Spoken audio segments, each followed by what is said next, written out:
नमस्ते गुरु साहेब जी। जय गुरु जी महाराज। শুক্রানা গুরুজি মহারাজ দা মাল্টিলিঙ্গুয়াল সেবাদার দল উপস্থিত সবাইকে আন্তরিক স্বাগত জানায়। সবাইকে প্রণিপাত। মহাবতার বাবাজি, লাহিড়ী মহাশয়, যুক্তেশ্বর গিরিজি এবং যোগানন্দ মহারাজের অনুকম্পাতে যোগী কথামৃত পাঠক্রম যে আমরা শুরু করতে পেরেছি, সেই পাঠক্রমে আজকে আমরা পাঠ করব পরিচ্ছেদ 37, আমার আমেরিকা গমন, পরিচ্ছেদ 38, লুথার বারব্যাংক, গোলাপবাগের সাধু। এই দুটো পরিচ্ছেদ পাঠ করতে আজকে অংশ নিচ্ছেন সুদীপ্তা বেজানটি। আমি সুদীপ্তা বেজানটিকে অনুরোধ করব নিজেকে আনমিউট করে আজকের পাঠক্রম শুরু করুন। জয় গুরুজি মহারাজ। জয় গুরুজি, শুক্রানা গুরুজি, অনন্তম অনন্তম ধন্যবাদ গুরুজি, কোটি কোটি ধন্যবাদ এত সুন্দর সুযোগ দেওয়ার জন্য। আম, আর আর সংঘাতজি, আপনাদের চরণে অনেক অনেক অনেক অনেক প্রণাম আর ধন্যবাদ। গুরুজি, আপনার তো কোটি কোটি ধন্যবাদ চরণে, অনন্তম কোটি কোটি ধন্যবাদ। আম, আমি আজকে পড়তে চলেছি আমার আমেরিকা গমন। Uncle, am I audible right? Yes aunty. জয় গুরু, জয় গুরুজি। ওম নমঃ শিবায়, শিবজি সদা সহায়। ওম নমঃ শিবায়, গুরুজি সদা সহায়। আমার আমেরিকা গমন। রাঁচি বিদ্যালয়ে ভাড়ার ঘরে কতগুলো ধুলো মাখা বাস্কর পিছনে বসে আছি। জায়গাটা এমন আড়াল করা যে ছেলেরা কেউ চট করে আমায় খুঁজে পাবে না। বসে বসে খুব গভীরভাবে চিন্তা করছি। হঠাৎ আমার মানসপটে পশ্চিমবাসী লোকেদের কতগুলো মুখের দৃশ্যপট যেন ভেসে উঠল। দেখে মনে হলো, আরে এ তো আমেরিকা, আর এই লোকগুলো তো আমেরিকা দেখছি। স্বপ্ন তখনও ভাঙেনি। এক বিরাট জনতা আমার মুখের দিকে আগ্রহের সঙ্গে তাকাতে তাকাতে আমার জ্ঞানমঞ্চে অভিনেতাদের মতো একে একে চলে যেতে লাগলো। ভাড়ার ঘরের দরজাটা হঠাৎ খুলে গেল। যা ভয় করছিলাম তাই। একটা ছেলে আমার লুকাবার জায়গাটা ঠিক খুঁজে বার করে ফেলেছে। যাই হোক, মনটা ছিল তখন বেশ প্রসন্ন। একটু খুশি খুশি হয়ে বললাম, এসো এসো বিমল, একটা সুখবর আছে। ভগবান আমায় আমেরিকায় ডাক দিয়েছেন যে। আমেরিকা? অ্যাঁ, কে বলেন কি আমেরিকা? বিমল আর কথাগুলো এমনভাবে প্রতিধ্বনিত করল যেন আমি আমেরিকা না বলে চন্দ্রলোকে যাওয়ার কথা বলে তাকে বলছি। বললাম, হ্যাঁ হ্যাঁ, আমেরিকা। কলম্বাসের মতো আমেরিকা আবিষ্কার করতে যাচ্ছি। তিনি তো ভেবেছিলেন যে তিনি এক ভারতবর্ষ আবিষ্কার করে ফেলেছেন। যাক, দেখা যাক যে এই দুইটি লোকের মধ্যে নিশ্চয়ই একটা কর্মসূত্রে যোগ আছে। বিমল তো শুনে আনন্দে ফুর্তিতে লাফাতে লাফাতে চলে গেল। শীঘ্রই এই দুই শীঘ্রই এই দুই পায়ে খবরের কাগজে দৌলতে খবরটা সারা স্কুলময় ছড়িয়ে পড়ল। বিদ্যালয় হতভম্ব কৃতজ্ঞ কৃতপক্ষকে বিদ্যালয়ে ভাব অর্পণ করার সময় বললাম, আমার বিশ্বাস অবশ্যই আছে যে শিক্ষাদান বিষয়ে আপনার লাহিড়ী মহাশয় যোগের আদর্শ সর্বদা সম্মুখে রেখেই অগ্রসর হবেন। প্রায় আমি আপনাদের চিঠিপত্র লিখব, কিন্তু ভাববেন না, ঈশ্বরের ইচ্ছা হলে একদিন আবার ফিরে আসব। রাত্রি সে রৌদ্র করা উজ্জ্বল সবিস্তৃত ভূমি আর আমার প্রাণপ্রিয় ছাত্রদের দিকে দৃষ্টিপাত করে চক্ষু দুটি অশ্রুপূর্ণ হয়ে গেল। বুঝলাম আমার জীবন একটা নির্দিষ্ট অধ্যায় এখানে শেষ হলো। তারপর থেকে বহু দূর দেশে আমার বাস করতে হবে। আমার স্বপ্ন দর্শনে ঘন্টা কয়েকের মধ্যে রাঁচি পরিত্যাগ করে কলকাতা গাড়িতে চেপে বসলাম।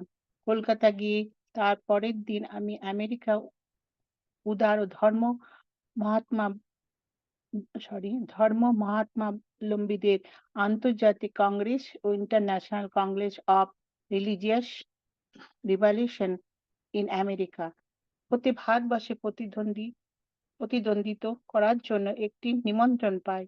আমেরিকা ইউ- ইউনিভার্সিটি আমেরিকা ইউনিটিয়ান অ্যাসোসিয়েশন অধীনে যেসব যে আমেরিকা অ্যাসোসিয়েশন অধীনে যেসব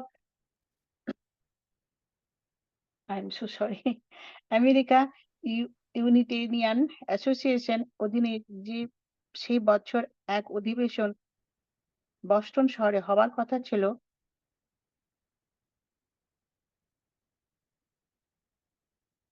মাথা তখন মাথা তখন ঘুরেছে।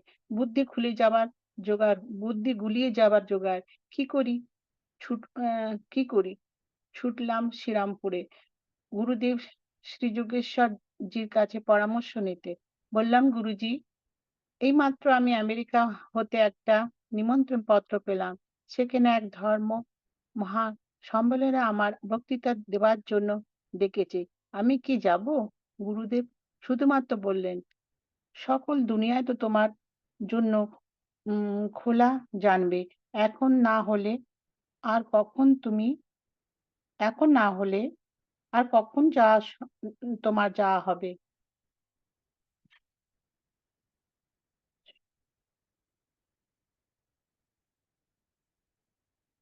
সবাই বললাম, কিন্তু গুরুদেব, সবার সবাই দাঁড়িয়ে বক্তৃতা দেওয়ার তো আমার কোনো অভ্যাস নেই। আর তার কেউ বা আমি কি জানি? কোচিন আহ কদাচিৎ আচ্ছা কচিৎ কদাচিৎ দিয়ে থাকলে ইংরেজিতে তো কখনোই নয়। আরে ইংরেজি হোক আর নাই হোক, যুগের বিষয় তোমার কথা পশ্চিমের সবাই শুনবে, দেখে নিও। আমি হেসে বললাম আমি হেসে বললাম শেষে বললাম, গুরুজি, আমার বক্তৃতা শুনতে আমেরিকা কি বাংলা শিখবে ভাবছেন নাকি? যাই হোক, ইংরেজি ভাষাতে বক্তৃতা দেওয়ার দরুন পরীক্ষা যেন উত্তীর্ণ হতে পারি, এই জন্য আশীর্বাদ এই জন্য আপনি আমায় আশীর্বাদ করুন। বাড়িতে ফিরে এলাম। পিতার কাছে মতলবটি খুলে বলতে তিনি তো একেবারে হতভম্ব হয়ে গেলেন। আমেরিকা তার কাছে অবিশ্বাস্য রকমের দূর দেশ। তার ভয় হলো আমার আর তিনি দেখতে পাবেন না। তিনি রুক্ষভাবে জিজ্ঞাসা করলেন, তুমি যাবে কি করে? আর তোমার টাকাই বা কে দিবে শুনি? যেহেতু তিনি আমার শিক্ষা আর সারা জীবন ভার সদরে বহন করে এসেছেন, সেহেতু তিনি নিঃসংশয়ে আশা করেছিলেন যে আমার মতলব এই একটিমাত্র প্রশ্নের আঘাতেই কাত হয়ে যাবে। বললাম, ভগবান নিশ্চয়ই আমার টাকা জুগিয়ে দেবেন। এর উত্তর দেবার সময় মনে পড়ল যে ঠিক এই সময় উত্তরে বহু পূর্বে আমি আগ্রায় আমার দাদা অনন্তকে দিয়েছিলাম। কোনো রকম চাতুরি না করে সোজাসুজি ভাবে বলে ফেললাম, বাবা, আমার সাহায্য করতে হয়তো আপনার আহ, উম, ভগবান হয়তো আপনার মন ঠিক করে দেবেন। না, কখনোই নয়, বলে তিনি আমার দিকে করুণ দৃষ্টে তাকালেন। কিন্তু তার পরের দিন যখন বাবা এক মোটা টাকার চেক আমার হাতে তুলে দিলেন, তখন আমি বিস্ময়ে অবাক হয়ে গেলাম। চেকটি দিয়ে তিনি আমায় বললেন, দেখো, তোমায় যে আমি এই টাকাটা দিচ্ছি, তা তোমার কি বাবা বলে নয়, তা তা তোমার আমি বাবা বলে নয়, লাহিড়ী মহাশয় লাহিড়ী মহাশয় একজন ভক্ত শিষ্য বলে। এখন পাশ্চাত্য পাশ্চাত্যে গিয়ে সেখানে জ্যোতি ধর্ম নির্বিশেষে ক্রিয়াযোগের বাণী প্রচার করো। সে নিঃস্বার্থভাবে প্রণোদিত হয়ে পিতা তার ব্যক্তিগত অভিলাষ, স্বার্থ, চিন্তা সবকিছু দমন করে ফেললেন। তা দেখে আমার অন্তর গভীরভাবে মুগ্ধ হয়ে গেল। বিশেষ ভ্রমণে খুব সাধারণ একটা ইচ্ছা যে আমার সমুদ্র যাত্রা মতলব নয়। এই সত্য আগের দিন রাত্রিতে পিতা উপলব্ধি করতে পেরেছি। পিতার বয়স তখন ৬৭। তাই অনন্ত বিষণ্ণ চিত্তে বললেন, তুমি তো চলে যাচ্ছ, বোধহয় এই জীবনে আর আমাদের কখনো দেখা হবে না। মনের ভিতর থেকে কে যেন বলে দিল, বললাম, ভগবান নিশ্চয় অত্যন্ত ভগবান নিশ্চয়ই অত্যন্ত আর একবার আমাদের এক দুজনে দেখা করিয়ে দেবেন। কিছু ভাববেন না বাবা। আমার জন্মভূমি, আমার গুরুদেব সব ত্যাগ করে আমেরিকার কোনো অজানা দেশ পাড়ি জমাবার জন্য যখন তৈরি হতে লাগলাম, মনে যেন ভয়ে একটু কাঁপুনি না হয় পর্যন্ত জড়বাদী প্রতীচ্যের সম্বন্ধে নানা গল্প আমি অনেক শুনেছিলাম। সেইসব ভারতের সাধু সন্ন্যাসীদের শত শত বৎসরে গভীর সাধনালব্ধ আধ্যাত্মিক পটভূমি হতে সম্পূর্ণ ভিন্ন।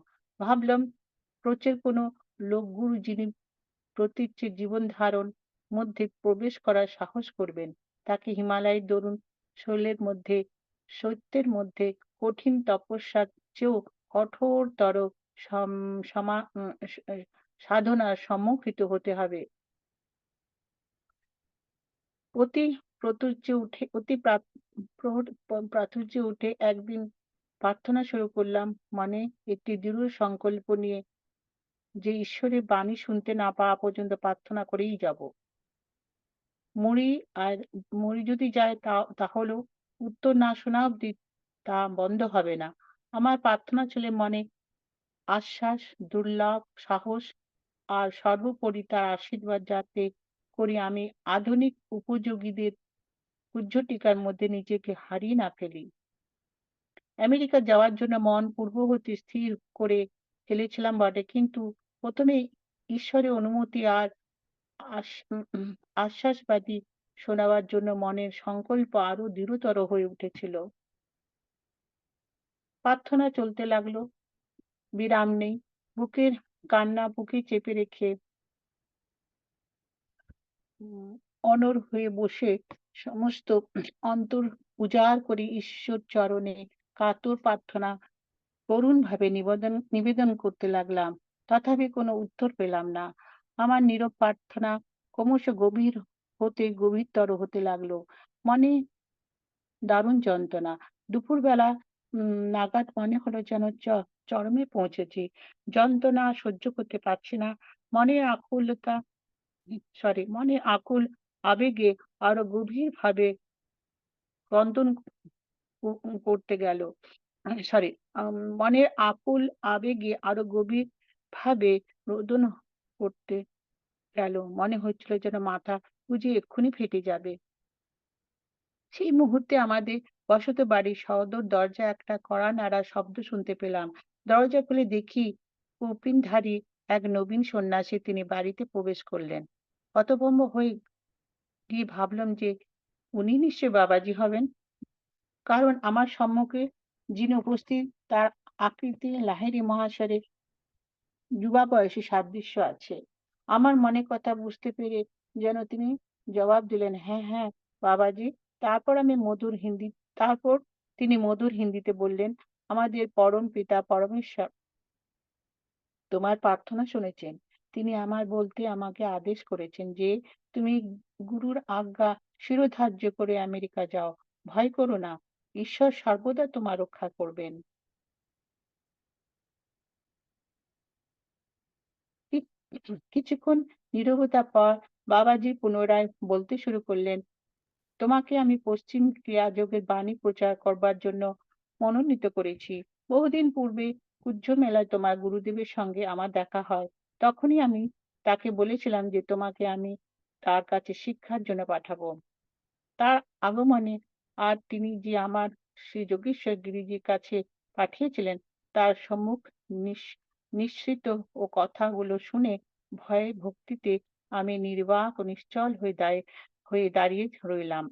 তারপর আমি সেই সময় মহাগুরুর পদতলে সংকট ষষ্ঠাঙ্গে পড়ি সাষ্টাঙ্গে পানিপাত করলাম। ভূমি হতে সযত্নে আমাকে উঠিয়ে তিনি আমার জীবনে নানা কথা তিনি আমাকে শোনালেন। তারপর তিনি আমার কথাগুলো ব্যক্তিগত উদ্দেশ্যে উপদেশ দিয়ে কয়েকটি গুপ্ত ভবিষ্যদ্বাণী করলেন। পরিশেষে তিনি গম্ভীরভাবে বললেন, ঈশ্বরানুভূতি যে বৈজ্ঞানিক প্রণালী অর্থাৎ ক্রিয়াযোগ তা সর্বদেশে একদিন বিস্তার লাভ করবে। আর অনন্ত করুণাময় পরম পিতার ব্যক্তিগত অতীন্দ্র অনুভবের মধ্যে দিয়েই মানব জাতি সমূহের মিলন সাধিত হবে। তারপর তার মহিময় দিবাদৃষ্টি বলে সেই মহান গুরু তার ব্রহ্মজ্ঞানের স্মরণে আমাকে যেন বিদ্যুৎ তড়িৎ করে তুললেন। দিবি দিবি সূর্য সহস্রভ ভাবে যুগপদুত্থিতা যদি সদৃশ্য সাভ্যাসাভ্যন সস্তভ্য মহাত্মানা। সরি, ঠিক করে উচ্চারণ করবে এবং কঠিন লাগলো আমাকে, সরি। হঠাৎ যিনি হঠাৎ যদি কখনো আকাশে সহস্র সহস্র সূর্যের প্রভাব দীপ্তি এককালে সম্মুখিত হয় তবে সে প্রভাবের সহিত ওই মহান বিশ্বরূপের প্রভাব কিঞ্চিৎ সাদৃশ্য হতে পারে। তারপর দরজার দিকে এগিয়ে যেতে যেতে তিনি বললেন, আমার অনুসরণের চেষ্টা করো না, তা তুমি পাবে না। তুমি তখন তাকে বার আমি তখন তাকে বারংবার বলতে লাগলাম, বাবাজি মহারাজ দয়া করে যাবেন না, আমাকে আপনার সঙ্গে নিয়ে যান। তিনি শুধু বললেন, এখন তো নয়, আরো এক সময়। ভেবে অনুভব হয়ে আমি তার বারণ অগ্রাহ্য করে এগোতে গিয়ে দেখলাম যে আমার দুই পায়ে মেঝেতে একেবারে শক্ত হয়ে এঁটে বসে গেছে। দুয়ারের কাছে দাঁড়িয়ে বাবাজি একবার আমার প্রতি শেষে শেষ স্নেহের দৃষ্টিপাত করলেন। তারপর আশীর্বাদ ছলে একবার হাত তুলে তিনি প্রস্থান করলেন। আমার দৃষ্টি তখনও তার উপর স্থিরভাবে সংলগ্ন। মিনিট কয়েক বাদেই আমার পা খুলে গেল। আসনে বসে গভীর ধ্যানে নিমগ্ন হলাম। ভগবানের প্রতি আমার অজস্র ধন্যবাদ জানালাম শুধু যে তিনি আমার প্রার্থনা পূরণ করেছেন তাই নয়, বাবাজি দর্শন দানে আমাকে আশীর্বাদ পূত করেছেন এই বলেই তাই বলেই আমার সর্বশরীর সেই প্রাচীন অথচ চিরনবীন মহান গুরু পুণ্য সংস্পর্শে পবিত্র হয়ে গেল। তাকে দেখবার জন্য একটা প্রবল আগ্রহ বহুদিন থেকে মনের মধ্যে ছিল, আজ তা মিটল। বাবাজির সঙ্গে সরি হ্যাঁ, বাবাজির সঙ্গে আমার সাক্ষাতের কথা এই পর্যন্ত আমি কারুর কাছেই বলিনি। আমার মানব জীবনে এক পবিত্রতম অভিজ্ঞতা হিসাবে মনে করে আমি সে কথা অন্তরে লুকান্বিত রেখেছিলাম। কিন্তু সেই চিন্তা আমার মনে উদিত হলো যে এই আত্মজীবনী পাঠক গর্ব সেই নিঃসঙ্গ বাবাজি আর জগতে উন্নতিতে তার আগ্রহের বিষয়ে সত্যতা উপলব্ধি করতে পারবেন। যদি আমি বলি যে আমি তাকে স্বচক্ষে দেখেছি, আমি একজন শিল্পীকে আধুনিক ভারতে মহাযোগী বাবাজি মহারাজের প্রকৃত অলেখা চিত্রিত করতে সাহায্য করেছি। সেই চিত্র এই পুস্তকে সন্নিবেতি আহ, আহ, সন্নিবেশ বেশ সন্নিবেশিত হয়েছে। আমেরিকার যাবার পক্ষকালে আমি শ্রী যোগেশ্বর গিরিজির পুণ্যপদ তলে প্রণাম নিবেদন করে বিদায় গ্রহণ করতে গেলাম। গুরুদেব গুরুদেব তার গুরুদেব তার স্বভাব সিদ্ধ শান্তস্বরে আমায় জ্ঞান উপদেশ দিয়ে বললেন, ভুলে যাও যে তুমি একজন হিন্দু হয়ে জন্মেছ আর মার্কিনদের জীবন ধারণে সবকিছু গ্রহণ করে বসো না। উভয়ে যা কিছু ভালো তাই গ্রহণ করো। অমৃতের পুত্র তুমি। তোমার যা স্বরূপ তাতেই প্রকাশিত হয়েও। আর পৃথিবীর চারিদিকে বিভিন্ন জাতির মধ্যে ছড়িয়ে রয়েছে তোমার এইসব ভাইয়েরা, তাদের মধ্যে যা কিছু সব সদ্গুণ তা নিয়ে নিজেকে গড়ে তোলো। তারপর তিনি আমাকে আশীর্বাদ করে বললেন, ঈশ্বরের সন্ধানে যারাই তোমার কাছে বিশ্বাস নিয়ে আসবে, সকলেই তারা উপকৃত হবে। তাদের প্রতি তোমার দৃষ্টিপাতে তোমার চক্ষু দুটি হত- তাদের প্রতি তোমার দৃষ্টিপাতে তোমার চক্ষু দুটি হতে নির্গত আধ্যাত্মিক আধ্যাত্মিক শক্তি প্রবাহ তাদের মস্তিষ্কে প্রবেশ করে তাদের পার্থিব অভ্যাসে পরিবর্তনে সাধিত করবে ও তাদের আরো বেশি ঈশ্বরমুখী করে তুলবে। জয় গুরুদেব। তা- উম, তারপর মৃদু হেসে তিনি বললেন, প্রকৃত ধর্ম পিপাসু লোকে লোকেদের আকর্ষণ করবার ভাগ্য তোমার খুব ভালো। যেখানেই তুমি যাও না কেন, এমনকি বনে জঙ্গলে গেলেই তুমি বন্ধু খুঁজে পাবে। শ্রী যোগেশ্বর গিরিরাজ গিরিজির এই উত্তর উভয় আশীর্বাদই বহুলাংশে পূর্ণ হয়েছিল। আমেরিকা এলাম একলা, সেখানে একটি বন্ধুও নেই, কিন্তু এসে দেখলাম হাজার হাজার মানুষ শাশ্বত সনাতন আধ্যাত্মিক শিক্ষায় গ্রহণ করবার জন্য উৎসুক আগ্রহে সেখানে অপেক্ষা করছেন। 1920 সালে আগস্ট মাসে সিটি অফ স্টাটা নামক জাহাজে আমি ভারতবর্ষ ত্যাগ করলাম। প্রথমে বিশ্বযুদ্ধের পর সেটাই হচ্ছে আমেরিকা প্রথম যাত্রীবাহী জাহাজ। পাসপোর্ট পাওয়ার সরকারি আমলাতান্ত্রিক পদ্ধতি বহু হাঙ্গামা হুঙ্গত বলতে গেলে প্রায় অলৌকিক উপায়ে এগিয়ে তবে জাহাজে স্থান সংগ্রহ করতে পেরেছিলাম। এই 2 মাসে ধরে সমুদ্র যাত্রা মাঝখানে একজন সহযাত্রী আবিষ্কার করে ফেললেন যে বস্টন কংগ্রেসে আমি এক ভারতবর্ষী প্রতিনিধি। তিনি বললেন, স্বামী যোগানন্দ মার্কিন মার্কিন মার্কিনেরা পরে আমার নাম সেসব অদ্ভুত উচ্চারণে উচ্চারিত করেছিল। তার মধ্যে এটি অবশ্য সর্বপ্রথম। এই বৃহস্পতিবার রাতে আপনি অনুগ্রহ করে সহযাত্রীর সামনে একটি বক্তৃতা দেন না কেন? আমার মনে হলো বক্তৃতার বিষয় জীবন যুদ্ধ ও তা জয়ের উপায় হলে সবাইকে শুনতে ভালো লাগবে, কি বলুন?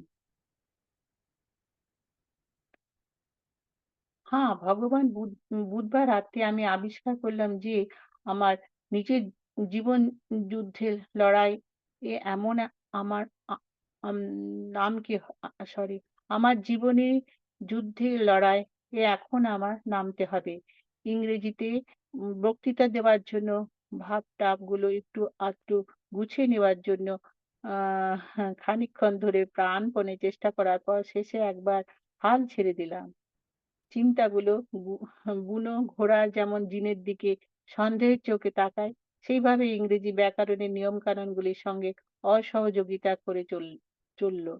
অবশেষে গুরুদেব গুরুদেবের পূর্বকালে আশ্বাস দানের কথা স্মরণে রেখে স্টিমারে সেলুনে বক্তৃতা দেওয়ার জন্য শ্রোতৃবৃন্দের সম্মুখিত এই গুরুদেব উপস্থিত হলাম। বাহ! বাগচিতা প্রদর্শন বক্তৃতা প্রদর্শন করা তো দূরের কথা। এই উম এই আ করা তো দূরের কথা। সেই উম উম উম জনমণ্ডলীর সামনে সামনে বাকশক্তিহীন হয়ে দাঁড়িয়ে রইলাম খানিকক্ষণ। ১ মিনিট, ২ মিনিট, ৩ মিনিট, ১০ মিনিট কেটে গেল। কথা আর বেরোয় না। শ্রোতারা আমার দুর্দশা কথা অনুভব করে হাসাহাসি শুরু করে দিল। ব্যাপারটা অবশ্য আমার কাছে তখন আদৌ প্রীতিকর ছিল না। রাগে, ক্ষোভে, দুঃখে, নীরবে গুরুদেবের কাছে প্রার্থনা করতে লাগলাম। তৎক্ষণাৎ অন্তরের মধ্যে তার বাণীর ধ্বনিত হয়ে উঠল, তুমি পারবে, তুমি পারবে, বলো, কথা বলো। সঙ্গে সঙ্গে ভাবগুলি বেশ গুছিয়ে এসে ইংরেজি ভাষার সঙ্গে মিতালি দিয়ে মনের মধ্যে ভিড় করে দাঁড়ালো। পৌনে ১ ঘন্টা শুনবার পর শ্রোতাবৃন্দ আরো শুনতে সমান উৎসুক। সেই বক্তৃতা পর আমেরিকা নানা দল থেকে আমার কাছে বক্তৃতা দেওয়ার জন্য নিমন্ত্রণ আসতে লাগলো। জয় গুরুদেব। বক্তৃতা শেষ হওয়ার পর কি যে সব বলছিলাম তার একটা বর্ণই আর স্মরণে ছিল না। অনন্ত গোপন অনুসন্ধানের পর অনেকজন যাত্রী আমাকে বললেন, আপনি নির্ভুল ইংরেজিতে উদ্দীপনাময় উদ্দীপনাময় আর অনন্ত হৃদয়গ্রাহী এক বক্তৃতা দিয়েছেন। সেই আনন্দ সংবাদে আমি ভক্তি নতচিত্তে যথাসময়ে সাহায্য পাঠাবার জন্য আমার গুরুদেবকে ধন্যবাদ জ্ঞাপন করলাম। আবার নতুন করে উপলব্ধি করলাম যে তিনি আমার সঙ্গে সর্বদা রয়েছেন। দেশকালে ব্যবধান তার কাছে তুচ্ছ। সমুদ্র যাত্রার পরের দিন সমুদ্র সমুদ্র যাত্রার পরে দিকটা কিছু একবার মাত্র আগামী বস্টন কংগ্রেসে বক্তৃতার ব্যাপারে একটু ভীতগ্রস্ত হয়ে পড়েছিলাম। তাতে আমি ভগবানের কাছে এই বলে প্রার্থনা করলাম, দয়াময়, তুমি আমার বক্তৃতার একমাত্র প্রেরণা, ভাবের উৎস হও।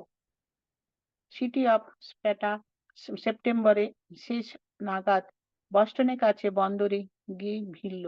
1920 16ই অক্টোবর তাকে আমি এই কংগ্রেসে আমেরিকা আমার প্রথম বক্তৃতা দিলাম। সকলেই খুশি হয়েছিল। যাক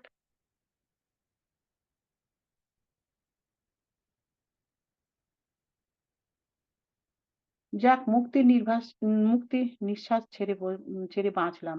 কংগ্রেসে প্রকাশিত কার্য বিবরণীতে আমেরিকায় ইউনিটিয়ান অ্যাসোসিয়েশন তার সেক্রেটারি মহাশয় নিম্নলিখিত মন্তব্য প্রকাশ করলেন।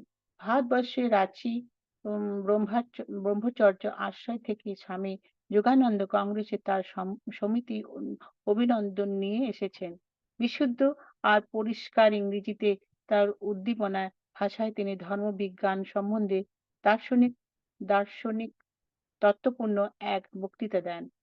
বহুল প্রচারে উদ্দেশ্যে বক্তৃতাটি ক্ষুদ্র পুস্তিকাকে মুদ্রিত হয়ে প্রকাশিত হয়েছে।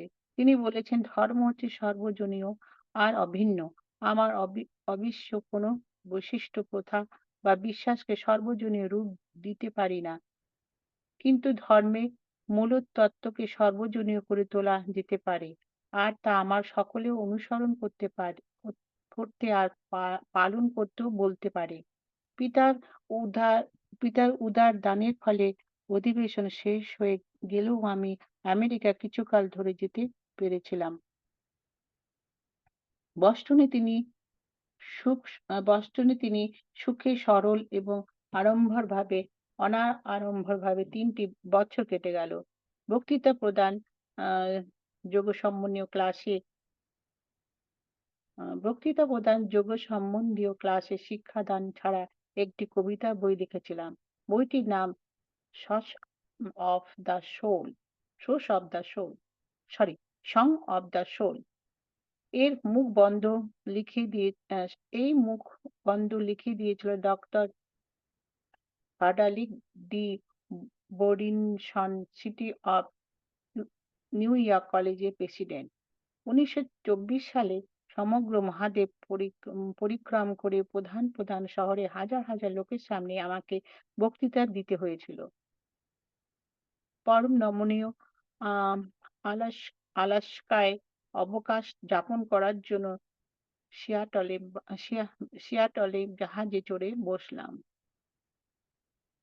উদার হৃদয়ে ছাত্রদের বদান্যতায় 1925 সালে শেষের দিকে আমি লস অ্যাঞ্জেলেস শহরে মাউন্ট ইউনিয়নটন অ্যাসোসিয়েশনে আমেরিকায়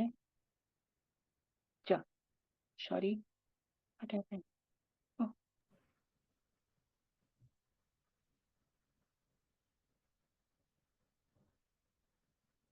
কিন্তু কম্পিউটার থেকে পড়ছেন, একটু অসুবিধা হচ্ছে। চেষ্টা করছিলাম, কিছুতেই পারিনি। ঠিক আছে, পড়ে যান। Mount Washington estates. ওটা বন্ধ হয়ে গেছে। 1 মিনিট।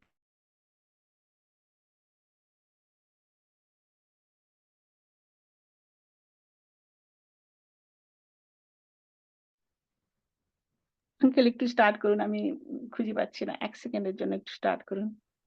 হেল্প করুন। ঠিক আছে। উদার হৃদয় ছাত্রদের প্রধানতায় 1925 সালের শেষের দিকে আমি লস অ্যাঞ্জেলেসে শহরের মাউন্ট ওয়াশিংটন এস্টেটসে আমেরিকার প্রধান কেন্দ্র স্থাপন করেছিলাম। বহু বছর পূর্বে কাশ্মীর ভ্রমণের সময় আমি স্বপ্নে এই বাড়িটির দর্শন পাই। সুদূর আমেরিকায় আমার কার্যকলাপের চিত্রাবলী আমি অবিলম্বে শ্রী যুক্তেশ্বর গিরিজের নিকট পাঠাই। তাতে তিনি আমায় বাংলায় একটি পোস্ট কার্ড লেখেন। 11ই আগস্ট 1926। আমার মানসপত্র যোগানন্দ, তোমার স্কুল আর ছাত্রদের ফটো দেখে আমার মনে যে কি আনন্দ হচ্ছে তা আমি ভাষায় প্রকাশ করতে পারছি না। নানা শহরে তোমার যোগ শিক্ষার্থীদের দেখে মন আনন্দে বিগলিত হয়েছে।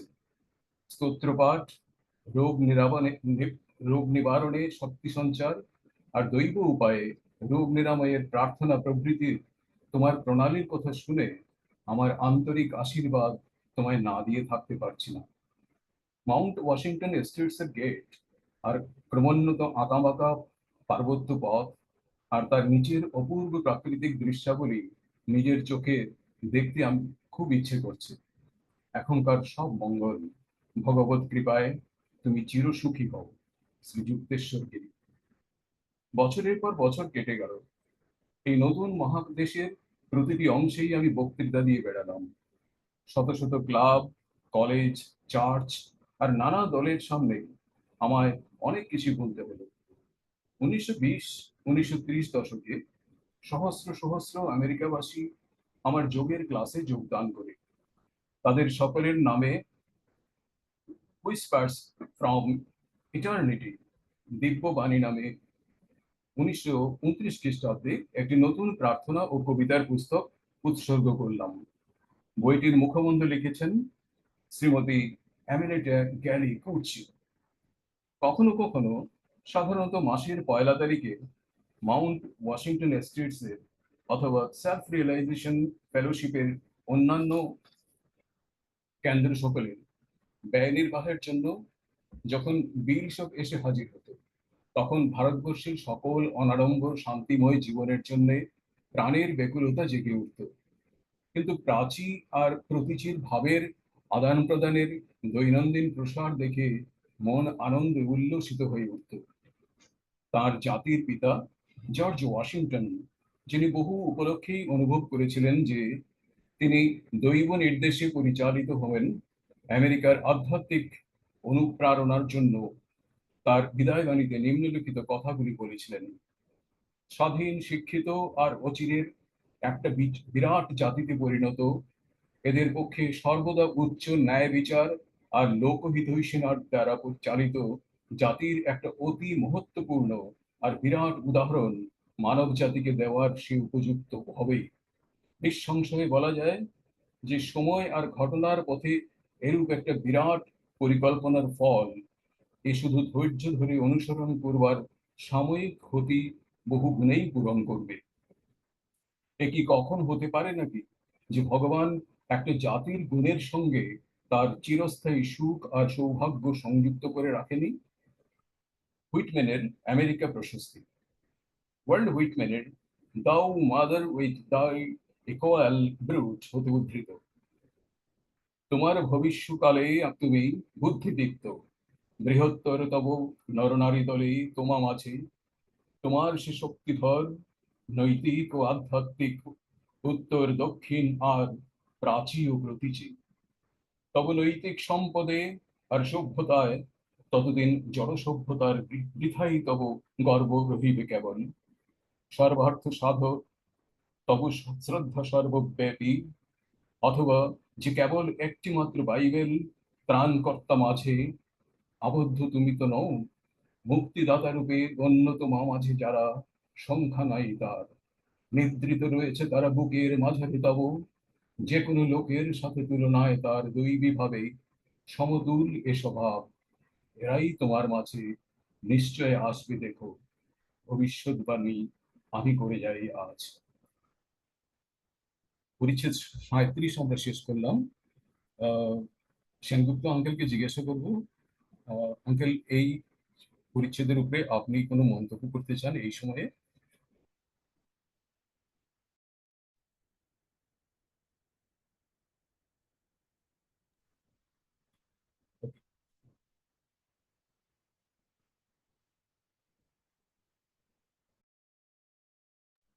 ঠিক আছে।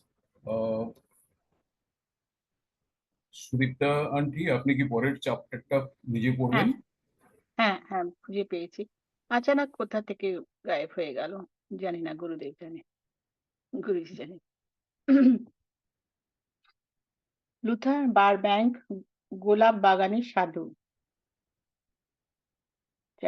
পরিচ্ছেদ 38।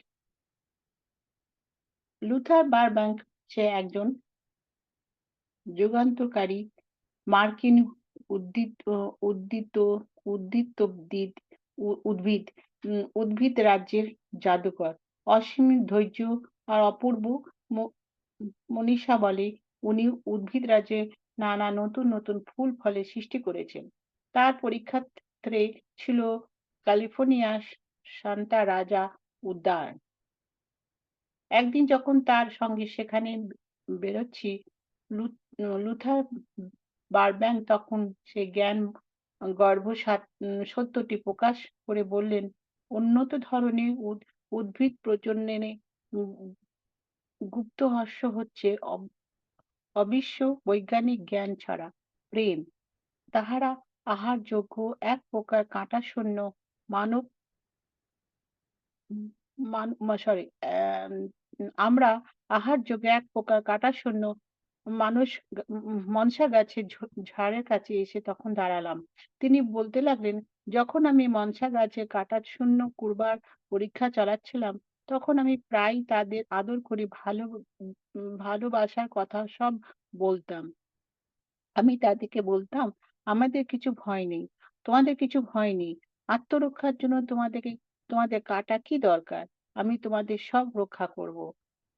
এরকম করে নানা কথা বলে আমি যেন তাদের সব ভয় ভাঙালাম।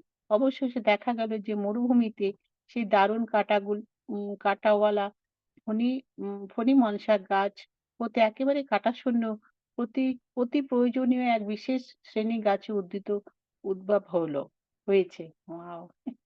ওই অলৌকিক ব্যাপারে কথা শুনে তা আমি একেবারে মুগ্ধ হয়ে গেলাম। বললাম, প্রিয় লুথার সাহেব, মাকে কতগুলো ক্যাকটাসের পাতা দেবেন তো। মার্কিন না, মাউন্ট মাউন্ট ইন্টেনশনে মাউন্ট সরি মাউন্ট মাউন্ট ওয়াশিংটনে আবার আমার বাগানে পুঁতবো। কাছে একটা মালি দাঁড়িয়ে ছিল, তাড়াতাড়ি কতগুলো পাতা ছিঁড়তে শুরু করে দিল। উম, বারব্যাংক তাকে বারণ করে বললেন, থাক থাক, আমি নিজের স্বামীজির জন্য পাতা তুলে দিচ্ছি বলে আমার তিনটি পাতা তুলে আমায় তিনটি পাতা তুলে দিলেন। বাগানে সেইগুলো লাগাতে খুব বড় হয়ে উঠলো দেখে ভারী আনন্দ হলো।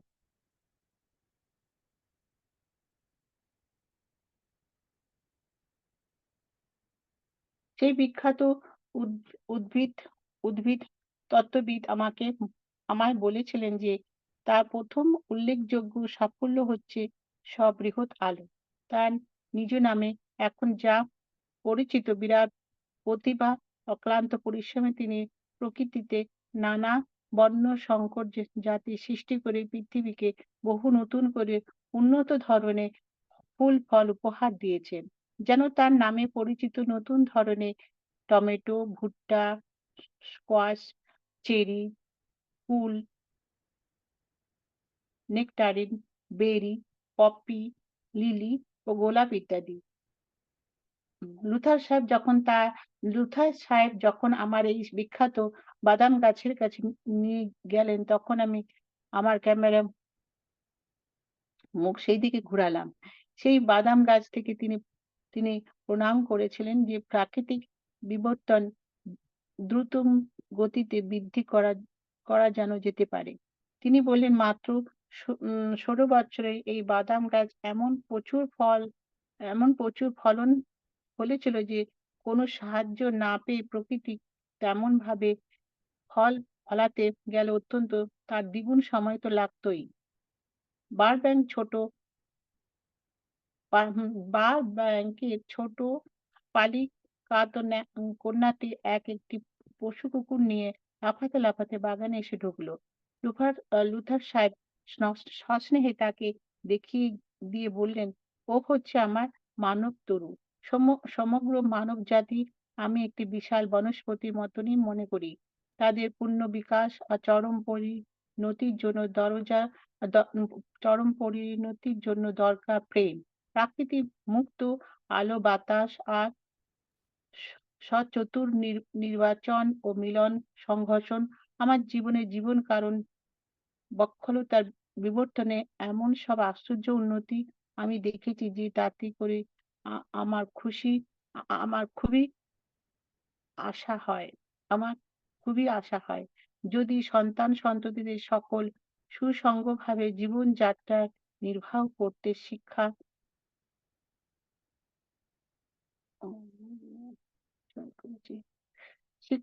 দেয়া হয়, তাহলে জগৎ আরো সুন্দর আর স্বাস্থ্যবান হয়ে উঠবে।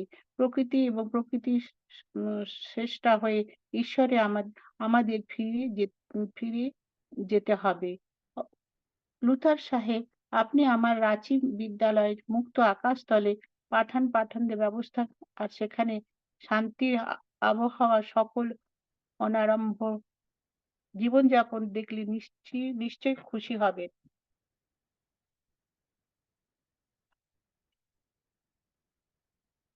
আমার কথাগুলি বারব্যাংকের হৃদয়তন্ত্রীকে এক কোমল পর্দায় গিয়ে আঘাত করল। সেটি শিশু শিক্ষা। প্রশ্নের পর প্রশ্ন তুলে তিনি আমাকে অস্থির করে তুললেন।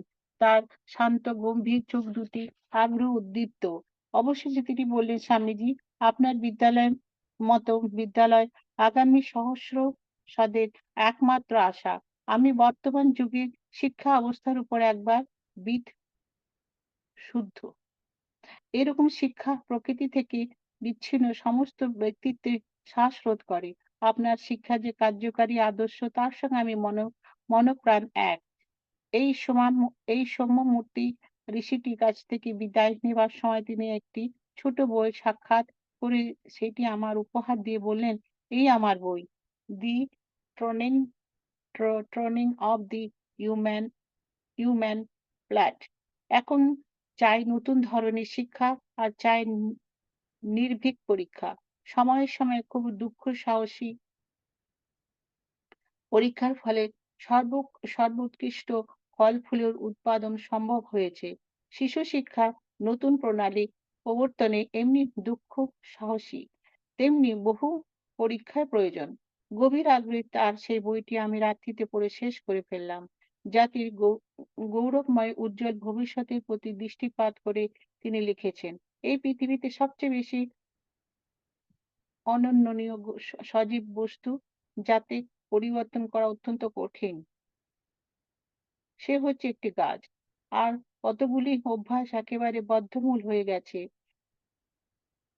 স্মরণ রাখবেন যে এই গাছটি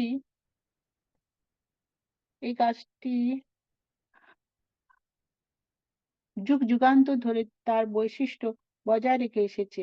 হয়তো এই গাছটির উৎপত্তি অনুসরণ করে কাল প্রভাবের মধ্যে দিয়ে ফিরে গেল, তাকে আমি প্রভাবের স্তরের মধ্যে দেখতে পাওয়া যাবে। এই এত দীর্ঘ সময়ের মধ্যে এই বিশেষ কোনো পরিবর্তন ঘটেনি। আপনার আপনার কি মনে হয় না যে এই যুগান্তরে জন্ম মৃত্যুর পর গাছটি অপূর্ব দুর্লতা সম্পূর্ণ কোনো ইচ্ছা তাকে ইচ্ছা যদি বলতে চান বলুন। আর আবিষ্কার আর অধিগত হয়নি।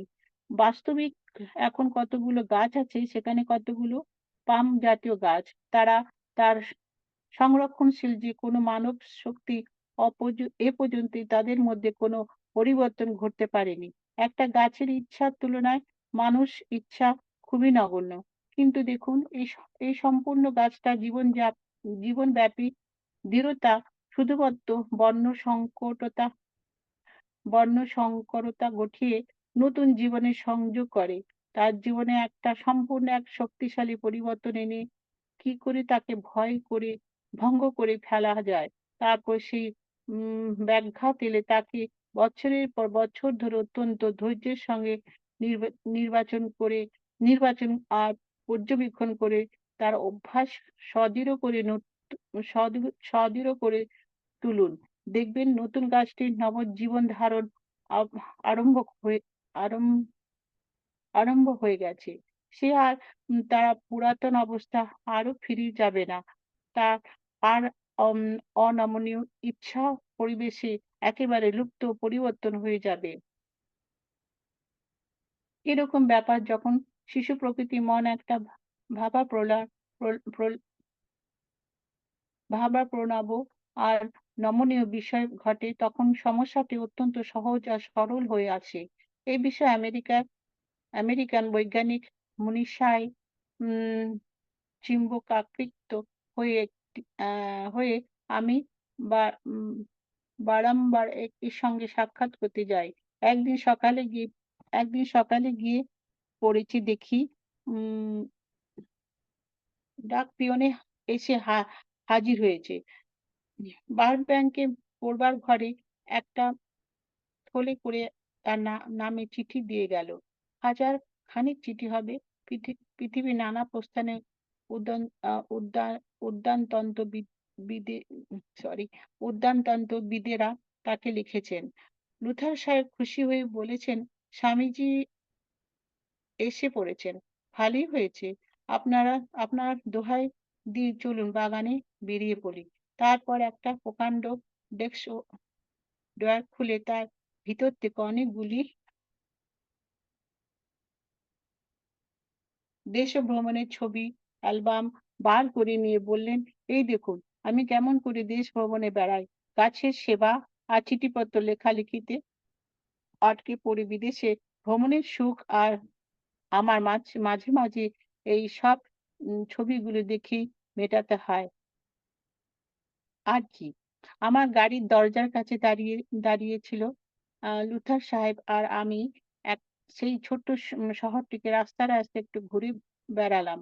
শহরটির চারিদিকে বাগানগুলি আরো আবিষ্কৃত সাতটা রোজা, পিজুবি, বারব্যাঙ্ক, গোলাপে আলো গোলাপে আলো হয়ে রয়েছে। এরকম আরো আরো এরকম একবার তার কাছে আমার যাতায়াতের মধ্যে লুথার ব্যাংকে ক্রিয়াযোগে দীক্ষিত হয়েছিলেন।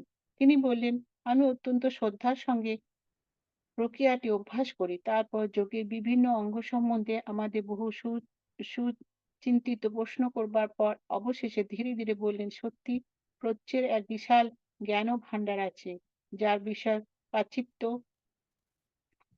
প্রাচ্য সবেমাত্র অনুসন্ধান করতে আরম্ভ করেছেন। প্রকৃতির সঙ্গে অন্তরঙ্গ সংযোগের ফলে প্রকৃতি যে তার নিজস্ব সৎ উম স্মরণ আ প্রকৃতি যে তার নিজের সযত্ন রক্ষিত বহু গুপ্তহস্য তার কাছে উদ্ঘটিত করে দিয়েছিল। তাতে করে লুথার বারব্যাংক লাভ করেছিলেন অপরিসীম আধ্যাত্মিক শ্রদ্ধা। তিনি সসংকুচিত একদিন আমায় বললেন, মাঝে মাঝে আমি সেই অনন্ত শক্তির স্পর্শ খুব নিকটে পাই। তাতে আর আমি আশেপাশে রুগ্ন লোকেদের আর অসুস্থ গাছেদের সুস্থ করে তুলতে পেরেছি। স্মৃতি জয় গুরুদেব। স্মৃতি আলোতে তার সু সুবেদী এবং সুন্দর আকৃতি মুখটি উজ্জ্বল হয়ে উঠল।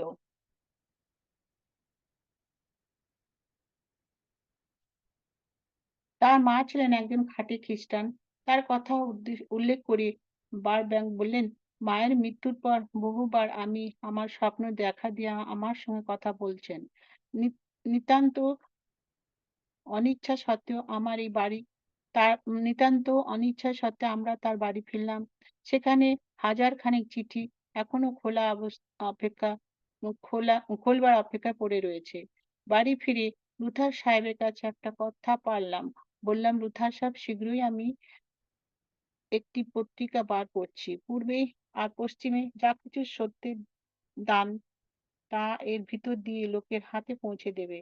পত্রিকাটির সঙ্গে একটি বিশেষ ভালো নাম নির্বাচিত করবার কাজে আমায় সাহায্য করলেন। কিছুক্ষণ এই বিষয়ে আলোচনার পর অবশেষে ইস্ট ওয়েস্ট এর নমুনাটা সব ব্যস্ত হলো। ইস্ট ওয়েস্ট এই নামটা সব ব্যস্ত হলো। তারপর পুনরায় তার পূর্বার ঘরে প্রবেশ করবার পর বারব্যাংক সাহেব বিজ্ঞান ও সভ্যতা এই নামে আরেকটি লেখা আমায় পড়তে দিলেন। লেখাটি পেয়ে আমি স্বকৃতভাবে বললাম, ইস্ট ওয়াশিংটন প্রথম সংখ্যাতেই এই লেখাটি বেরোবে। আমাদের অন্তরঙ্গতা গভীরতর হতেই একটি বারব্যাংক সাহেবের আমেরিকা সাধু বলে অভিভূত করতে লাগলাম। প্রায় আমি বললাম, দেখো, ইনি এমন এক ব্যক্তি যার মধ্যে কোনো ছলকপটতা নেই। তার হৃদয় ছিল অতুল গভীর, দু দু সুদীর্ঘ ও না অভ্যন্ত সরি সুদীর্ঘ অভ অভ্যস্ত নর্মতা, ধৈর্য ও ত্যাগে ভরপুর। গোলাপের মধ্যে তার ছোট বাড়িতে ছিল নিতান্তই সরল অআড়ম্বর বিলাসিতা আর তুচ্ছ কতগুলো স উম সম সম্পদের আসারতা বিষয়ে তিনি বুঝতেন। তার বৈজ্ঞানিক প্রতিভার খ্যাতি যে খ্যাতি যে নর্ম নর্মতার সঙ্গে তিনি বহন করতেন, তাতে বারংবার এই কথাটি আমার মনে হতো যে ফল ভরানো গাছ ফল ভরাবনত হলে আপনি আপনা হতেই নুয়ে পড়ে, আর ফলহীন বৃক্ষে নিষ্ফল বর্গে মস্তক উত্তো- মক্স সরি মস্তক উত্তোলন করে দাঁড়িয়ে থাকে। জয় গুরুদেব।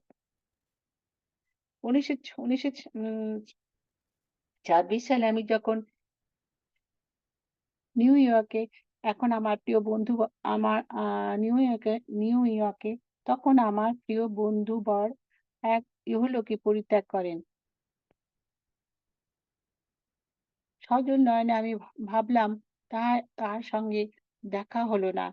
আর একবার মাত্র দেখা পাওয়ার জন্য আমি এখন এখান থেকে সান্তারাজ পর্যন্ত হেঁটে যেতে পারি।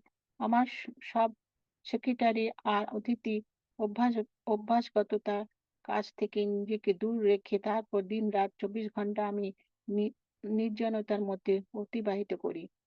তারপরের দিন লুথার সাহেবের একটি মস্ত বড় ছবির সামনে তার আত্মার মঙ্গল কামনার পারলৌকিক ক্রিয়ার জন্য আমি একটি বৈদিক অনুষ্ঠান পালন করি। হিন্দু অনুষ্ঠানে উপযোগী সাজসজ্জায় সজ্জিত হয়ে আমার কতগুলো আমেরিকান শিষ্য দেহের ভৌতিক উপাদানের প্রতীক অগ্নি, জল আর পুষ্প প্রদান করে তাদের ভূতের বিলীন হওয়ার উপলব্ধি পাঠ করেন। যদিও লুথার বারব্যাংক দেহ আজ তার সান্তা রোজেস বাগানে বহুদিন আগে রোপিত এক লেবা লেবারন লেবা লেবানন সিটার বৃক্ষতলে সহিত আমার কাছে কিন্তু তা আত্মা প্রকাশ চলার পথে রাস্তার ধারে অলৌকিক আলো হাসিতে উজ্জ্বল প্রস্ফুটিত ফুলে ফুলে প্রকৃতি বিরাট আত্মার সঙ্গে সাময়িকভাবে মিলে গিয়ে লুথার বারব্যাংকে কি হুসার সঙ্গে একত্রে চরণ ফেলছে না, বাতাসের কানে কানে কথা কইছে না। তার নাম আজ সাধারণ ভাষায় অঙ্গীভূত একটা শব্দরূপে প্রচলিত হয়েছে।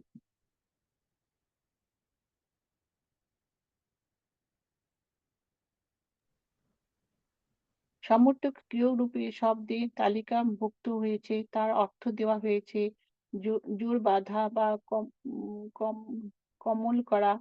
সুতরাং স্বরূপ অর্থে তা বোঝার মন্দ লক্ষণগুলি পরিত্যাগপূর্বক উত্তম বৈশিষ্ট্যগুলি পদ্ধতিগত ও প্রতিষ্ঠানগত সংযোজিত করিয়ে কোনো কিছু উন্নতি সাধন করা।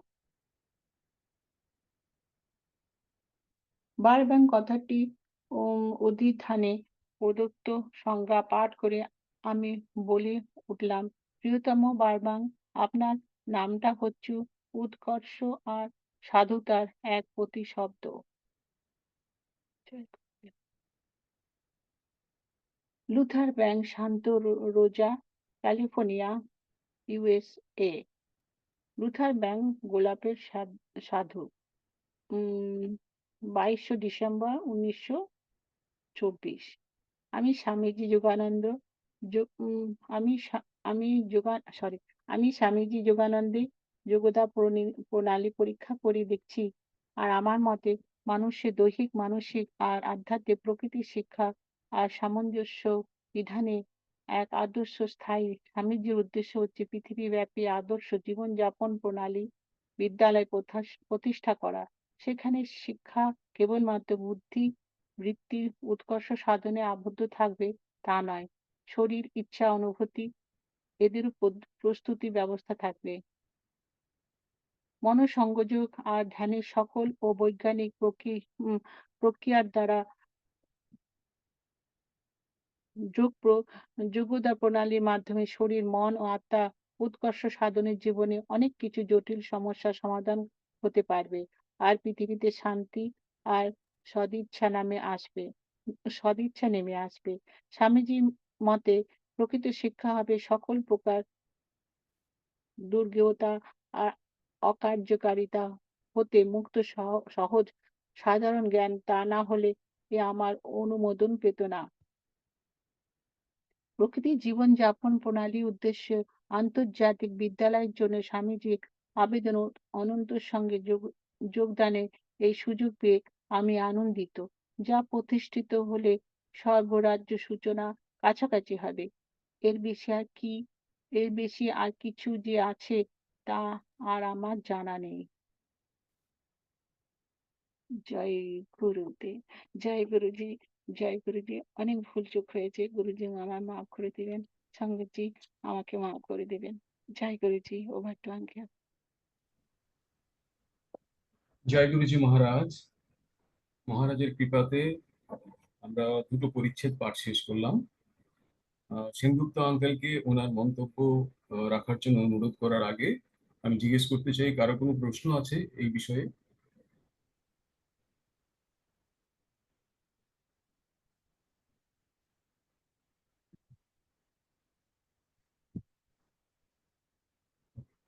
সেনগুপ্ত আঙ্কেল, আপনি আপনার অভিমত ব্যক্ত করুন। তার আগে আমার একটা ছোট্ট প্রশ্ন আছে, সেটা হয়তো আপনাকে সুবিধা দেবে। আহ, এই বারবেন্ট চ্যাপ্টারটা পরিচ্ছেদ যখন আমরা পড়ছিলাম, তার সঙ্গে আমার ব্যক্তিগতভাবে মনে হলো আহ, জেসি বসুর সম্পর্কে যে চ্যাপ্টারটা আমরা পড়েছিলাম জগদীশ চন্দ্র বসু সম্পর্কে, তার সঙ্গে একটা অদ্ভুত মিল এখানে বারবেঙ্কের একটা সাদৃশ্য আমরা খুঁজে পেলাম।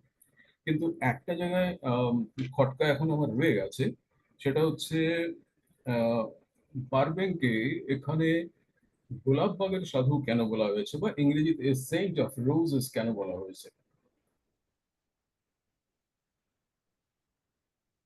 এর উত্তরটা আমারও ঠিক জানা নেই। কোনো কারণ নিশ্চয়ই হবে।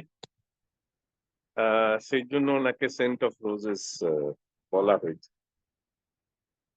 মানে এই সেন্ট অফ রোজেস এর সঙ্গে গুরুজির যে রোজ ফ্রেগ্রেন্স, এটা কোনো মানে লিঙ্কেজ নেই। এটা আমার জানাও নেই কেন বলা হয়েছে।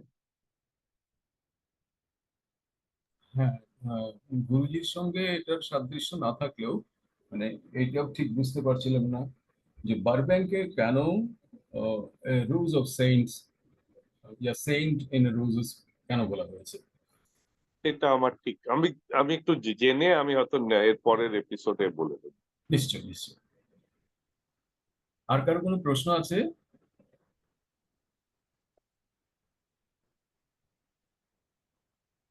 সুদীপ্তা আন্টি, আপনারও যদি কোনো প্রশ্ন থাকে রেজ করতে পারেন। বর্ণালী আন্টি, কারো কোনো প্রশ্ন থাকলে হ্যান্ড রেজ করুন।